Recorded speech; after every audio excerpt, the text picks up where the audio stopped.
This is Pod Populi. Podcast for the people.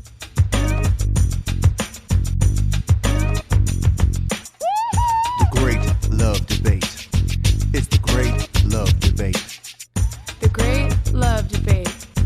It's the Great Love Debate. Hi again, everyone. It's Brian Howie. Welcome to the Great Love Debate, the world's #1 dating and relationship podcast. Since 2015, I am here in the very fine studios of Pod Populi, podcast for the people. I am at the one in Boca Raton, Florida. It's what they call the season here in Florida. If you've been to, you can make fun of Florida all you want, but if you're in Florida during the right time, Florida wins a lot of those times. I just got to say. So today's one of those times. So if you've been to Vegas recently, not to pivot from Florida to Vegas, but as we record this, and as I recorded this, it's the fourth quarter of 2023. So if you're just coming aboard and you're listening to this in the spring of 2027, welcome. Catch up. Try to keep up. Go back and listen to everything. Try and get there. But if you've been to Vegas recently, you'll notice a new attraction that's dotting the skyline. And now I think it's actually the dominant attraction that is dotting the skyline there. So for years, I think the thing that caught your eye if you flew into Vegas or drove into Vegas was the Stratosphere at the north end of the Strip. And you can think what you want about that as crappy architecture or a hotel or as a tower, but it did dominate the landscape when you arrived into town, no matter how you arrived into town. And then I think the Luxor kind of did that. The unique shape of it and the beam at the top, you could see it from really far. You couldn't miss it, even if it's a hotel that you probably don't want to stay at. No shout out to the Luxor. And then a couple years ago, the Link, the Ferris wheel popped up, and lots of cities have sort of those giant Ferris wheels now, and I do like them. I don't like to ride them. I'll get into that in a minute. But as a landmark, they're cool to look at, whether you're talking about the one in Seattle or the one on the Santa Monica Pier or the London Eye. London's 1,000 years old, and all of a sudden this modern Ferris wheel is the thing that you notice. But if you've been to Vegas recently, you've definitely seen the Sphere. It's definitely noticeable. This Death Star of a giant ball, the structure that is rising up just east of the Venetian. And I was in Vegas a lot during the last 3 or 4 years. I spent a ton of COVID days in Vegas as this thing was being built. And it seemingly took forever because construction delayed and whatever. And it really looked like the Death Star in Star Wars being constructed. And most of the time as it was being built, you're wondering, what is this? And what will it be? And what will it look like when it's finished? What is the purpose and function of this giant orb? And now that it's open, we have some answers. And it's not just a 17,000 seat performance venue, which it is. It's this spectacle of LED screens that can transport you anywhere in the world, or pretty much anywhere in the universe, and give you this galactic experience, whether it's a concert or an opera or a theater show. It really has this ability to transport you and to make you believe you are somewhere at a certain time. So you're like, why do I bring this up? And why is this big giant ball of LED screens relevant to love, dating, and relationships? Well, I got an email from a loyal listener, Jason. So thank you for listening. And he sent me an article on the subject of AI, and particularly about AI girlfriends. And he asked my thoughts on it. And I happened to get this email while I was in shouting distance of the Sphere in Vegas. And I thought, I can go in the Sphere and see a concert, and the technology of that concert and this structure will make it look and sound and feel, literally feel, if you've been in this thing, like that concert was taking place on a Tahitian beach.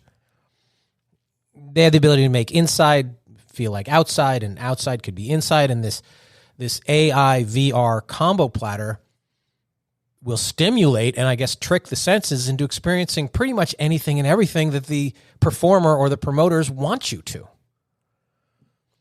So for those of you who've listened to this podcast for a while, not you newbies in 2027, but those of you who've been for a while, back in the very, very early days, maybe it was in like the first 15 or 20 episodes of this show, we had on our friend Dr. Drew.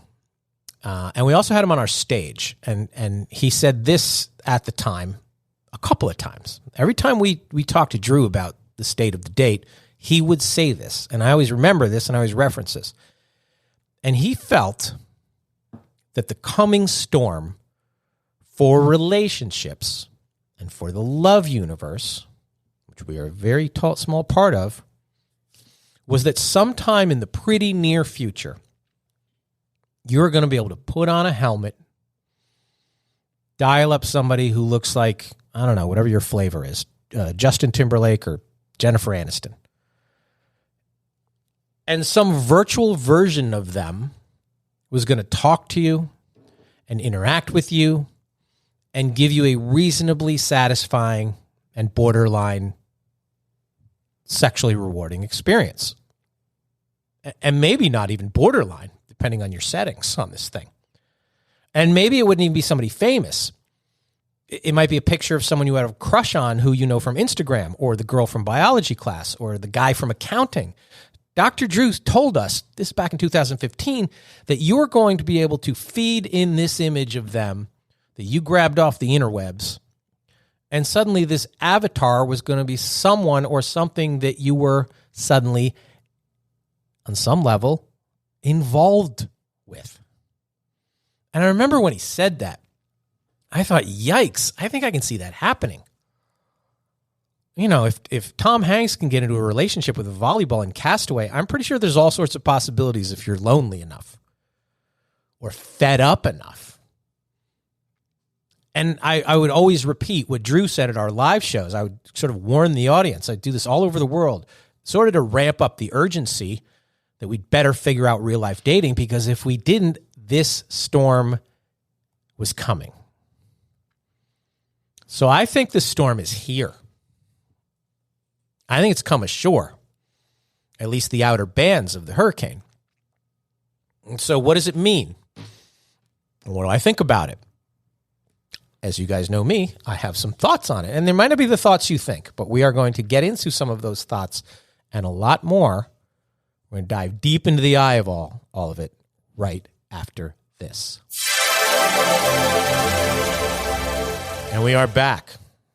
Real me. This is the real me. You know, the way they're using AI in podcasting now and in the future is if I tell you, if I read an ad for something and I'm like, hey, you guys, this is, you know, go to San Diego Subaru, and I do it once, they're going to be able to take me reading an ad once and chop it up 1,000 different ways with my voice and my inflection to have it be whatever location you're in, and you're going to hear that. So this is me. I don't think you can replicate my personality gratefully, but on stuff like that, there's a purpose for it. So anyway, let me talk about this AI thing. And I'm not instantly like, oh my God, that's terrible. Part of me thinks like, maybe there is a purpose here. So let me get in first of all to like, could this work, or how realistic is this? Well, I am, despite my love for looking at Ferris wheels, I am absolutely afraid of heights. I do not want to drive over a bridge. I do not want to be in an airplane, although I am a lot. I don't want to go on your balcony. I don't want anything. I have a real fear of heights. And about, I don't know, 7-8 years ago, I was at Disneyland, and they have this virtual reality ride. I don't even know if it's still there. It's called Soaring Over California. And you put this helmet on, and you were strapped into a chair, and it made you believe that you were hang gliding, like soaring along the coastline down, you know, through Monterey and Big Sur and all the way down the coast, that you were somehow soaring over the coast of California. And I could not convince my brain the entire time that I'm strapped in this chair 2 inches off the ground that it wasn't real. The same fear of heights was going on the whole time. I couldn't wait to get off this ride. I could not make my brain separate the fact that this was not real. You know, so I think about that now. And if you are able to take away some of the worry and the pain and the bad parts of dating, again, this is qualified before we're getting all this. It's never going to be better. So we'll get that. But I'm talking about how realistic is it and how it really affects everything. So if you're able to create a scenario where the person you are talking to, this AI version of your dream girl or fantasy guy, is going to respond to you when you want them to respond to you, and they're going to interact with them the way you want to interact with them, and they're going to say good morning, good night, I love you, I miss you, all of the things that you are out there in the world trying to find somebody to say to you every single day. I'm not so sure that it's not better. I'm not so sure that it doesn't have a place. And I'm not so sure that a lot of people aren't going to make it as a choice. Because, yeah, it's not better, but for some people, the juice isn't worth the squeeze. And they just want to stabilize their emotions. So if you're in a situation where you have been hurt, or rejected, or somebody just isn't even answering you, and a big challenge with dating in the 2020s is that people just don't respond. You could be online swiping and messaging for hours, days, months, and not even get a response. And to not being able to take that fundamental step and have that level of control in trying to make a connection with somebody, I can see how frustrating that is. And many people, we're all sort of societally awkward, and we're self-centered, and we're introverted, and we're just not as good at fundamental human interaction as we used to be. So if somebody's going to be like, God, that seems so real, and that person is going to, you got a Roomba vacuuming your floor, you have no problem with that. But if you have somebody who, or something, I don't even know what to refer to this AI person as, an intelligent artificial version of some, not just physically what they look like, but they're giving you the needs that you want. No offense to dogs and dog lovers out there, it's a lot of what we're getting out of our pets. We are imagining a relationship that maybe that pet doesn't have with you. Maybe they're licking you and barking you and coming to you for an entirely different set of reasons than you think.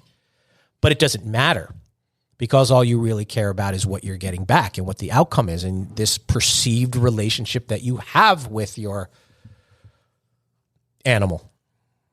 And so those types of feelings, I think they can be translated, for better or worse, to something that isn't real. There's a lot of people in actual relationships who are pretending that that actual relationship is something that it's really not. So is it that big of a leap to dial up a girl who is going to give you in terms of attention and affection and compliments and stimulation and everything? If you're just going to create one, rather than going out in the world and not being able to find her and feeling hurt by her or whatever, for the 10th time, it's not going to be better. But in this gamified society that we live in, the reason why especially men are so hooked on video games is they understand that if they do certain things and they put in certain data and they make certain moves, that they're going to be rewarded by winning that game. And there's a reason why so many men are addicted to porn, that they're like, oh, I can just dial up whatever nudity of whatever my fetish or flavor is, and I can get that. So if you're combining the two things, if you're combining sort of video games and nudity, I could see, if you just want me to be honest and no judgment for people, I could see how that would have not just a little appeal, a lot of appeal. You're not spending that much money. You're not spending that much down emotional time, and you're taking a lot of the risk and a lot of the pitfalls out of dating. So is there a way that you could, at least in terms of getting out of a bad relationship or getting over some heartbreak or whatever, have an artificial partner to make you get your confidence back? I think so, but that's where the danger lies, is because at what point are you like, oh, I'm good here. I'm just going to go, I mean, these aren't mannequins we're talking about. What was that movie with Ryan Gosling back in the day, Lars and the Real Girl, whatever, and he kind of fell in love with a mannequin. And this isn't volleyball either. These are things that are going to understand your personality and give you the kind of feedback that you're looking to give. And a lot of a relationship is built upon feedback. Am I getting I love you too? Am I getting please, thank you? Am I getting how is your day? Are you getting? And so if you're able to program these things in, I mean, that is the coming storm. That maybe that is the end of the human race. People thought that artificial intelligence was so dangerous because it would be like in the movies and the robots would attack us. They would physically attack us. I'm not sure that's it. I think the way it's going to really, I'll say, hinder society, may not end it, it's going to stop the breeding. Because people aren't going to want to be in the same room as each other. They can get 90% of the experience with 100% less of the risk and the downfall. A lot of people are going to choose that. If you're a 15-year-old boy in high school right now, you are not going to want a rejection or the money, or you're just going to choose this. And you're going to say, oh, it's not as good. It's not as good, but he doesn't know it's not as good. If you've never had the real version of whoever your fantasy is, you don't feel you're missing out on anything. You're going to be like, this is amazing. This is a great experience. You go to that concert inside the Sphere that I talked about before, and maybe you've never been to the beaches in Thailand, but if you look up in the arena of what this is, you're like, this is awesome. It's good enough. If you don't know the real thing, all you know is this is risk-free, this is an avenue I can go down, and this is something that a lot of people are doing right now. They are figuring out artificial versions of what their fantasies are because they don't believe the fantasy can ever become a reality. And women are doing this too. And so is it scary? Yeah, I'm not sitting here trying to advocate for it. I'm sitting here trying to tell you guys that I get it. I can see the appeal. And I don't think people are crazy who are going down this road and looking for some sort of stimuli that's going to satisfy a part of them and isn't getting satisfied any other way.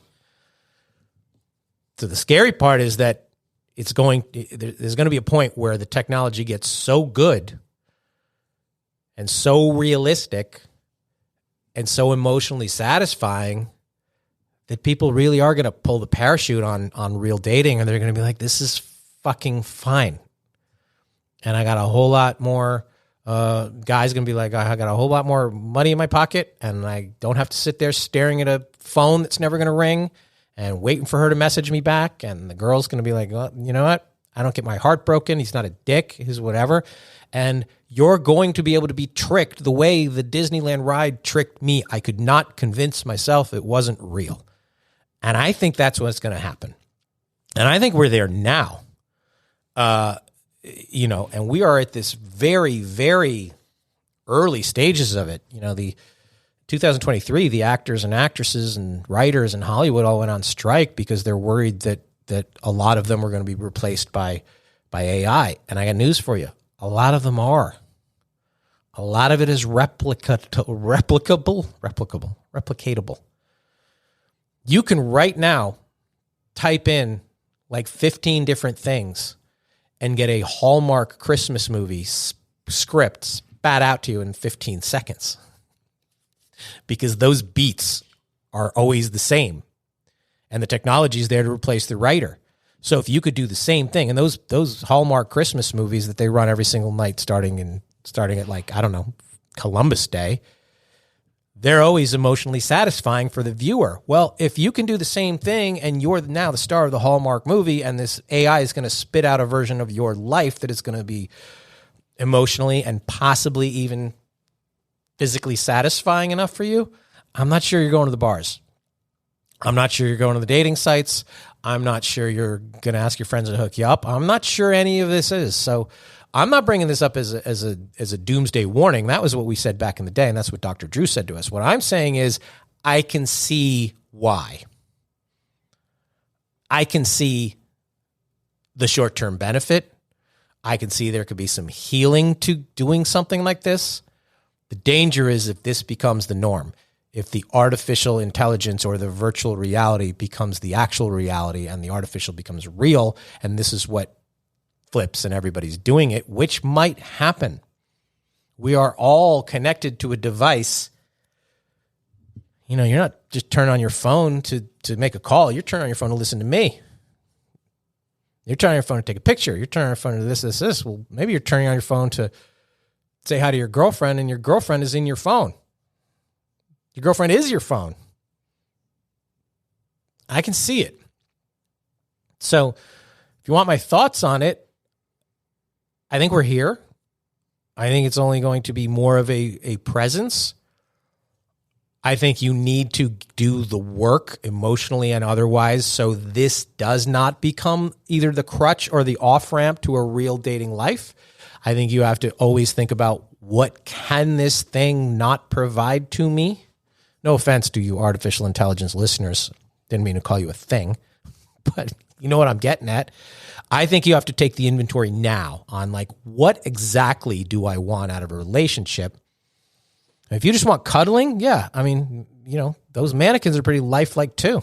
A lot of people really just want the body pillow. A lot of people want the dog. And you have to really take emotional stock of like, what would my best relationship look like? And then I think you'll see that isn't something that can be artificially replicated. It is not something that can exist in a virtual universe. And I think you have to focus on that. I think you have to continuously keep your eye on the prize when it comes to this stuff. But short term, like, I think it is a reality, whether you're going in and seeing a concert with 10 million little LED lights that are going to transport you and your brain and your date somewhere where you probably never imagined you could be. Or if it's somebody having a conversation with you, which probably happens a lot where you don't even know if it's real. We've all been in customer service chats now, and a lot of times we think we're talking to a guy named Robert, and it's a robot. It's a bot, and we can't tell the difference. And this is only going to become more perfected, and it's going to become more real, and I think that is scary, but bottom line here, I'm just doing this episode to say, I think I get it. And I think that if you think, oh, I'm somebody who would never be involved with something like this, or I could never see a scenario where this had appeal to me, I think there's a lot of scenarios right now in your life where this has appeal to you and you're not even aware of it. You know, I walked by a retail store before. The mannequins are good looking now. They have the technology now. They're very lifelike. I'm not saying it's better. I'm saying I get it.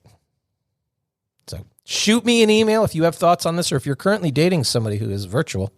I want to hear. greatlovedebate@gmail.com. Please like, share, follow, review this podcast. Your reviews always mean a lot in the podcasting ecosystem, and the podcasting ecosystem is real. So I want your real reviews.